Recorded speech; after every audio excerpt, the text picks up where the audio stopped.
Hello and welcome back, Rock here. And today I decided to do something a little different. So normally you'd be seeing a video of either me on the Monumental Victory series or possibly doing a Redstone Workbench episode. But, I joined a server, a multiplayer server recently. And I figured I would do a little Let's Play while I'm on the server to give you guys some more content because I don't really do as much variety as I would like, and hopefully this helps to spice it up. So it was either yesterday or the day before, I don't quite remember, I had started in the server, and I want to say it was yesterday, or at least from when I was recording this, that I started in the server and went exploring around and found this little area. It was like a little, it's like an intersection between like a swampy area and a forest and a jungle, and I thought it looked like a good area to set up a base. So I set up my little tower that I started constructing. That needs a lot of love, but in time it should be fairly it should fit all the stuff. It should have all the stuff we really need, really.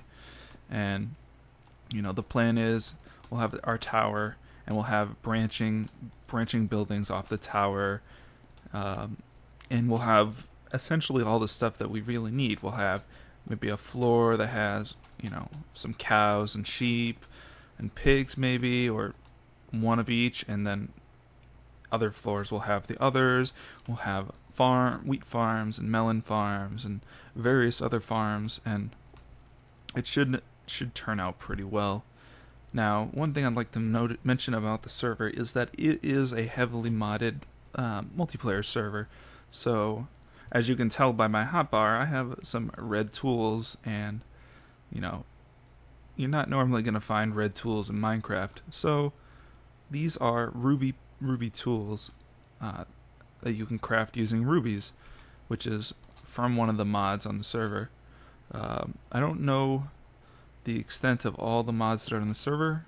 I know there's Harvestcraft, and I know there's Red Power.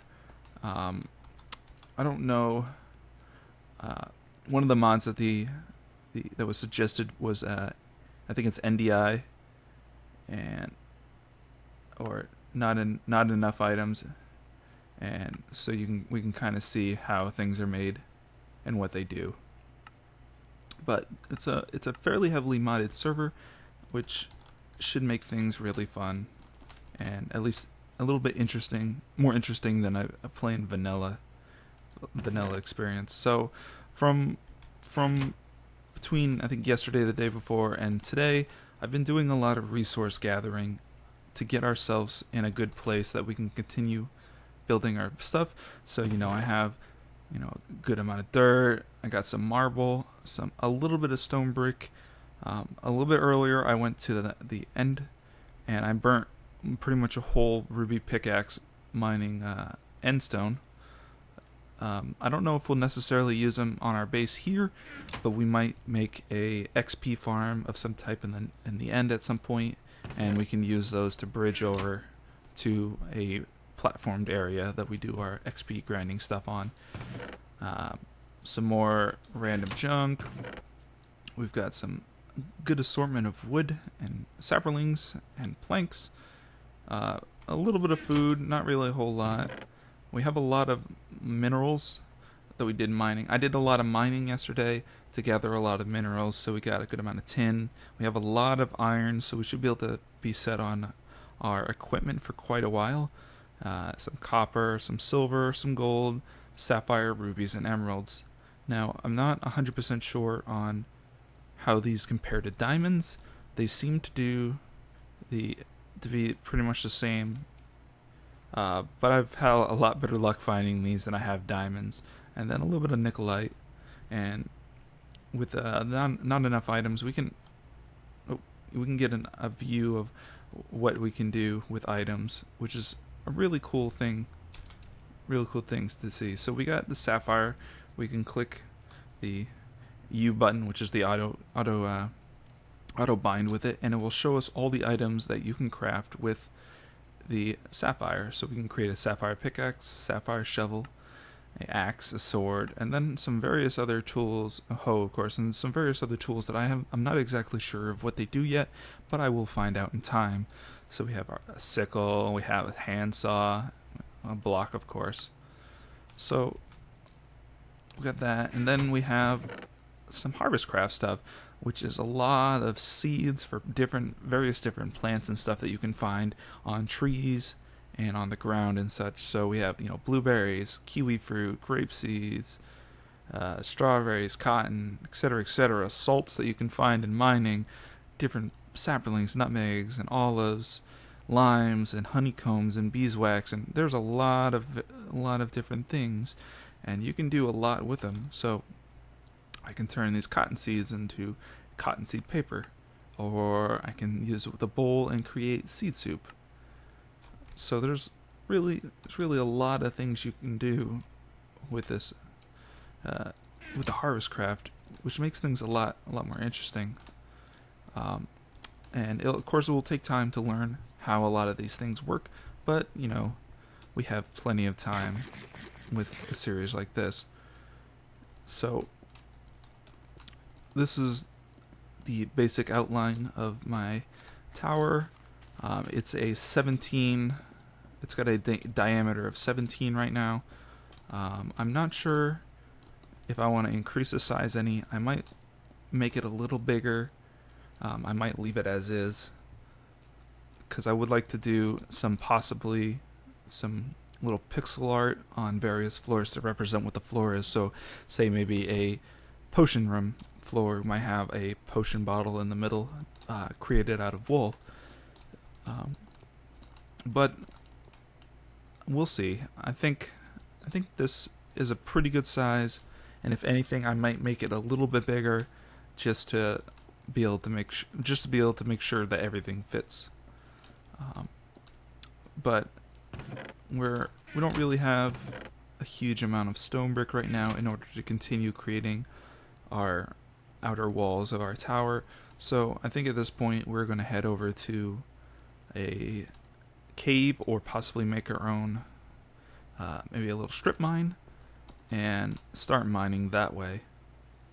I think I might head over to that little area right there and maybe dig down and create a strip mine off in that direction, and off in that direction, and maybe off in that direction, and try to stay away from this direction, as I'll be building downwards as well, possibly create lower floors for our tower. So I'm going to head over and I will start setting up a strip mine, and I will be back once I have that set up, and then we might do a little bit of strip mining and a little bit of talking, and we'll see where it goes from there. But I will be back shortly. Alright, so I did some mining, set up the strip mine. Each of these little entrances right here will be where a strip mine will be. Normally I would set them as being 2 apart, and so that the entrance would be a bit closer, but I wanted to try something a little different. I might modify this at some point, but I think zombies falling in lava or something. So I think this should be fine for now. But I set up quite a few strips. I set up some stairs on the entrance / exit downwards, so it's a bit easier and less hunger consuming. And I think that should be good for our strip mine. I got quite a bit of good stuff.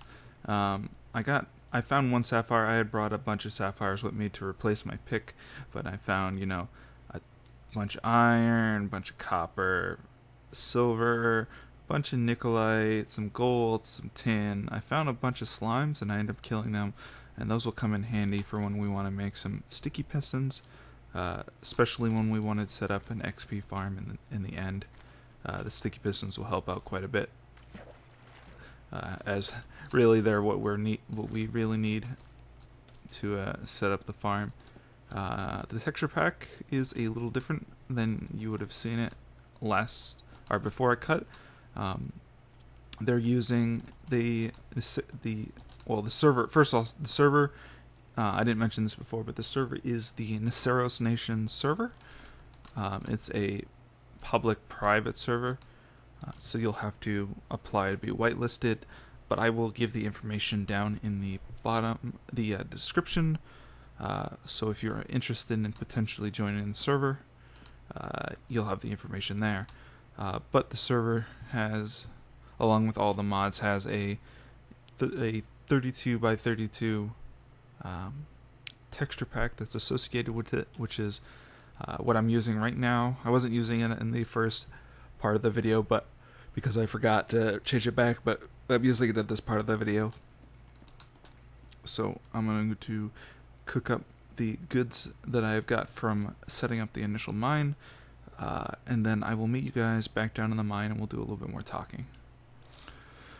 Alright, so we stayed there a little bit and let some of the stuff cook, but ultimately I'm just going to let it cook while we're down here. So as of today, which is the 10th of June, January, February, July, sorry, 10th of July, I finished recording the last episode of the Monumental Victory Kaizo Caverns. And I figured the last episode was gonna be, well, at least the stuff I was recording for the last episode was gonna be super long, just because of how, in general, how difficult the last area normally would be. But I ended up beating it a lot faster than I initially expected myself. So we came into a ravine over here, but I finished recording that. Recording that, and so that will be up. That's where it's from. Bam. Bam.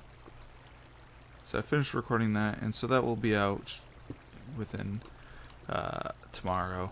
Well, tomorrow from when I record this. And it'll be a little bit longer of an episode, just so I don't have to stretch it out over over multiple episodes. But it was overall pretty fun. It's quite a bit different than I remember it when I initially played it, but that was mostly because I played it way back when, back before hunger was around, and back before Enderman and cave spiders and silverfish and all that was around. So a lot has changed on the map since I initially played it, and it's made it a lot harder, but in addition to that, it's made it a lot funner. So I would highly recommend that to anyone who is looking for a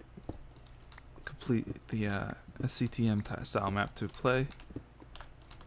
And speaking of CTMs, I will be moving on to a new CTM with the completion of Kaizo Caverns, but it will not be of the Monumental Victory series. Now, I know this sounds like blasphemy and all that, but I received a suggestion from a subscriber/viewer, and as I'm always looking for ways to interact with subscribers and viewers, I figured this was a good opportunity, and said I would play the map that he suggested. Now, the map is titled Dire Dreams by Lord of Lagiacros. I don't know much or anything about the map other than I've seen some screenshots of it, and I know the very basics of that. It is a complete the monument style map, but instead of wolves you're going after lapis lazuli blocks, which each lapis box contains one lapis lazuli. So if you take the lapis lazuli and you end up dying and losing it, it's essentially game over. So this adds a little bit more of a challenge, that we have one chance with each wall, more or less. So if we lose a piece of wool, we're kind of screwed. So we'll see how that goes. As I don't know about a whole lot about the map, we'll find out how difficult it is. But I can't imagine it's going to be extremely difficult. I can imagine it's going to be challenging, but not like super difficult, just because of the fact that you only have one lapis lazuli block, and that's it. So, but we'll see. I'm probably going to take a few days off after airing the last episode before I start recording / airing the next season of Monumental Victory, like I did with the Infernal Sky, between Infernal Skies and Kaizo Caverns, just to give myself a little bit of a break. Ooh, and give myself some time to attempt to edit myself a little intro. I'm probably going to do a new intro for this series, and ooh, hold on, I'm a little lost in concentration here. I'm going to edit myself a new intro for the series, and I think that's kind of the plan that I'll be doing with each Monumental Victory series, is that I'll tailor a new intro per series, and we'll see how that goes. Hopefully it turns out well. I know later iron. I know the Kaizo Caverns intro, I heard people saying they enjoyed it, so hopefully it's as enjoyable, but we'll see how it goes. More on other news, I've been heavily debating on restarting from scratch the I guess Rock PG mod, for better terms, because that's the best I could come up with at the moment, mod, and possibly trying to set that up in a way that I can easily transition over to now 1.4 with the modding API coming out, since from what I heard, the modding API won't be coming out with 1.3. So that's something I've been heavily debating, and of course, if I end up doing that, I'll probably do some videos, at least demonstrating some of the stuff I have with it. If I don't, I will still be most likely still do videos to show off what I had, maybe discuss some of the design concepts that I had, or at least design philosophies that I have in mind for the mod. But we'll see. I'm not 100% set in stone in what I'm going to be doing, but as always, if you guys have suggestions for what you would like to see, whether it be a particular map for the Monumental Victory series, or maybe just a map in general, feel free to let me know, or send me an email, or send me a message on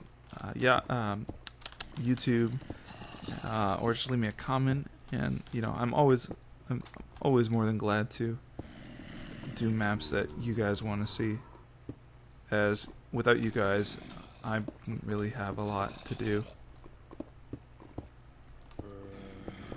So I think I'm gonna keep mining this out, setting up this particular strip mine, and I'll probably end my recording for today. With this, it gives you a good idea of what this little series is going to be about, and hopefully you guys enjoy it. If you have any comments or suggestions for this series in general, or any series that I do, feel free to leave comments and suggestions. I'm always glad to hear them. And with that, I will catch you guys next time.